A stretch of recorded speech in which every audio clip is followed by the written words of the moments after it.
Hi, I'm Julia M. Spencer, real estate advisor, investor, and enthusiast, and I'm here in beautiful Forsyth Park, Savannah, my hometown. And I wanted to briefly record a video about a question that I had recently from another person that had asked me to analyze some house deals for him. And specifically, there were three scenarios, three house prices, and I was supposed to go out 10 years and see if it was more advantageous for that person to purchase any one of those three houses or continue renting. And a question came up, and this is really why I wanted to make this video.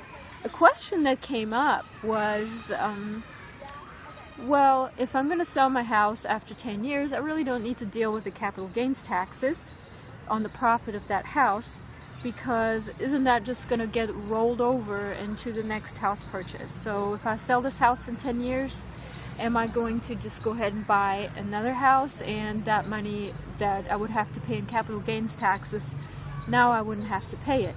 And so I wanted to make this brief video because the answer is important.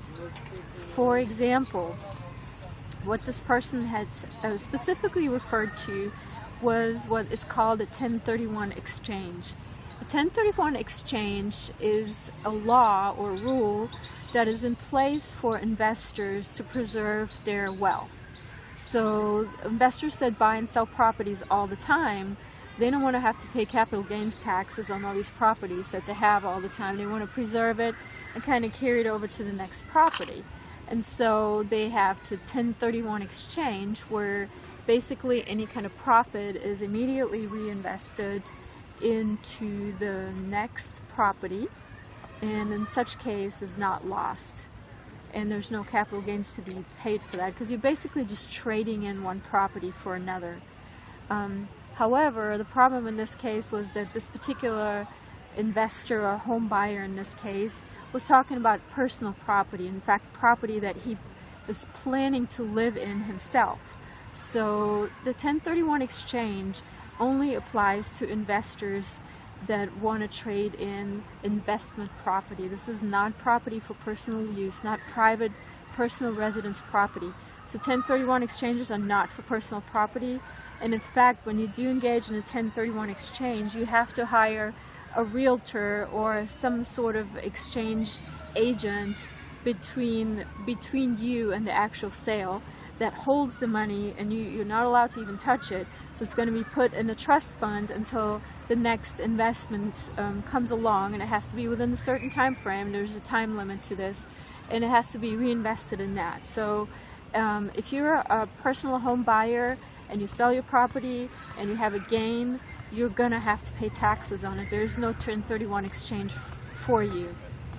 Now, what I recommended to this particular person is a couple of strategies that he could do in order to not have to pay this tax.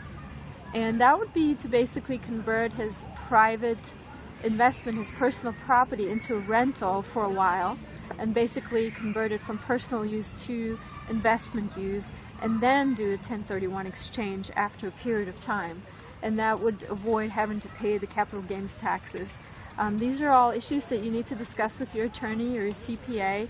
There might be different rules about this in your specific state and locality, but you definitely need to check on all of this, and don't just automatically assume that your profit can get rolled over into another property and you don't have to pay taxes for this.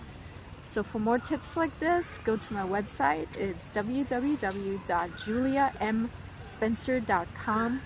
Sign up for your free guide to real estate investing, and look for my upcoming products entitled Tax Sale Foreclosures. I'm going to teach you all about this subject and many, many other subjects on taxes, on exchanges, on investing, and anything that you need to know to become a successful investor like I am.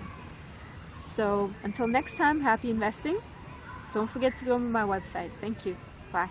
For your free guide to real estate investing, visit juliamspencer.com.